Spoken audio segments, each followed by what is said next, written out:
3 médailles aux Jeux Olympiques, 5 médailles aux Jeux équestres mondiaux et 9 médailles aux championnats d'Europe. Et des victoires sur les plus importants concours partout dans le monde. William Fox-Pitt a l'un des plus beaux palmarès du concours complet. Et le Britannique est aujourd'hui numéro 1 mondial. Pareil qu'au trot, au galop.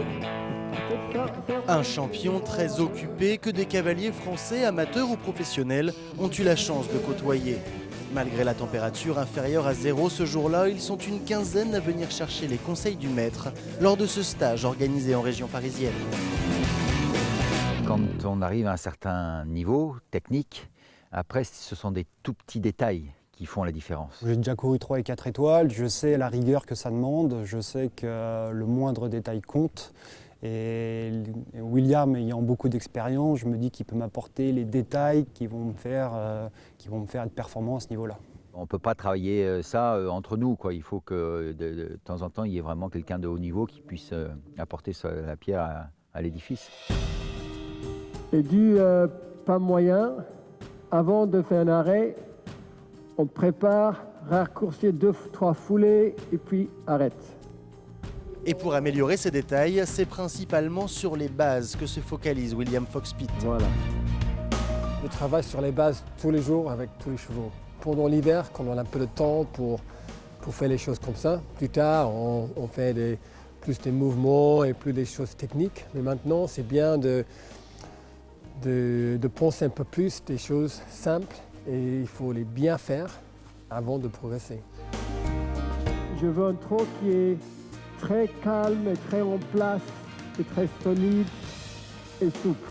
Je me suis aperçu que par exemple je les trottais trop vite et William m'a fait la remarque que je devais avoir mes chevaux dans une cadence plus lente.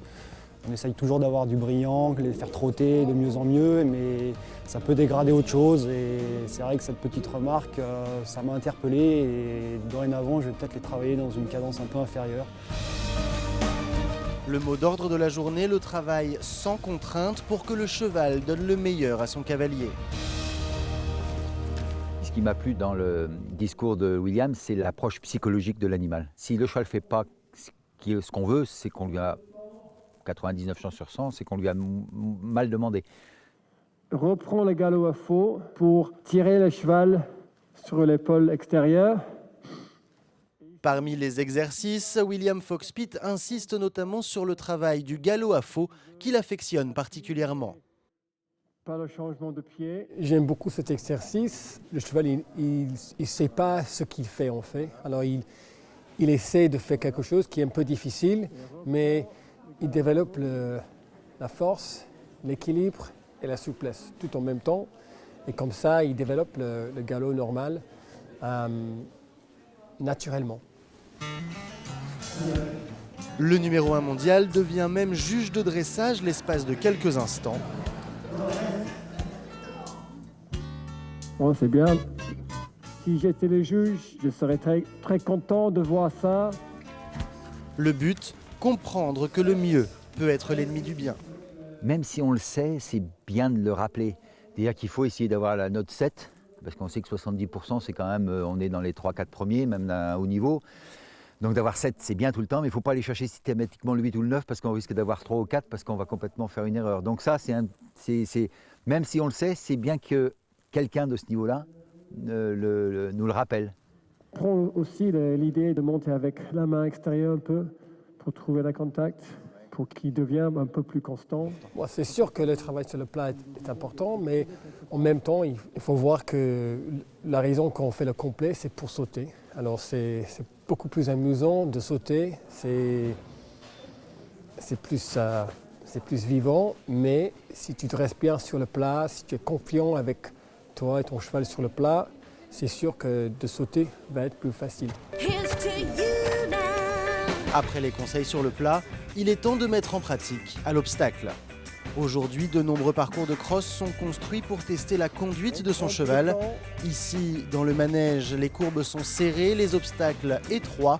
Ça tombe bien, William Fox-Pitt axe son travail sur cette fameuse conduite.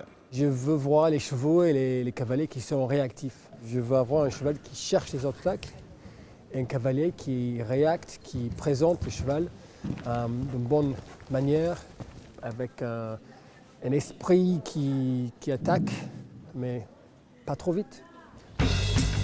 Des exercices adaptés à ce que ces élèves vont rencontrer sur les terrains de concours qu'il faut réaliser le plus facilement possible. Telle est la méthode du champion William Fox-Pitt, une méthode qu'il met aussi en pratique pour lui-même.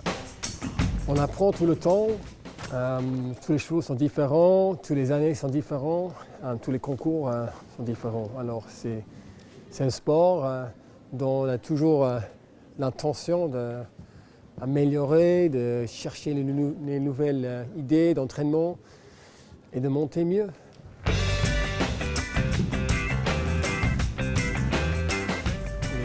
il cherche l'obstacle, c'est exactement ce que je veux.